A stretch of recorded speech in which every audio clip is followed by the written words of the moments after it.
போட்டாங்கல்ல, அது போக என்கிட்ட எக்ஸ்ட்ரா ஒரு ஜோடி கம்மல் இருக்கு. அதையும் இதையும் சேர்த்து வித்துடலாங்க. இந்த பாரு சுகந்தி, நீ செய்யறது ஒண்ணும் சரியில்லை. இப்போ கிருத்திஷா வந்து அம்மா என் செயின் எங்கன்னு கேட்டா நீ என்ன பதில் சொல்ல போற? இல்ல அவ போய் அத்தை கிட்டையும் மாமா கிட்டையும் போய் தாத்தா நீங்க போட்ட செயினை அப்பா வித்துட்டாங்கன்னு சொன்னா நான் அவங்க முன்னாடி தலை குனிஞ்சுதான் நிக்கணும். ஏங்க, அத்தை எழுப்பி நடக்கணுமா வேண்டாமா? சரி, அப்படின்னா நீங்க ஒரு வழி சொல்லுங்க. ஒரு வழி இருக்கு. நம்ம கௌசல்யாவோட 5 பவுன் செயின் இருக்குல்ல, அதை கேட்டு வாங்கி தரேன். அதை வித்து அம்மாவுக்கு பாத்துடலாம். ஐயோ, என்னங்க இப்படி பேசுறீங்க? அவ வயசு பிள்ளைங்க.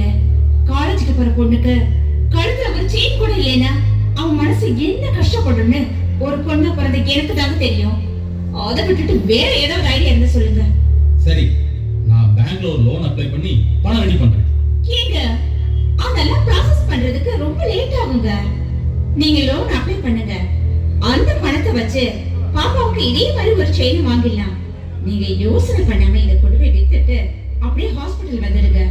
நான் ஹாஸ்பிடல் போய் டாக்டர் பார்த்து ஆபரேஷனுக்குள்ள ஏற்பாடுகளை பண்ண சொல்றேன். சரியா? சரி சுகந்தி, நான் போயிட்டு வந்துடுறேன்.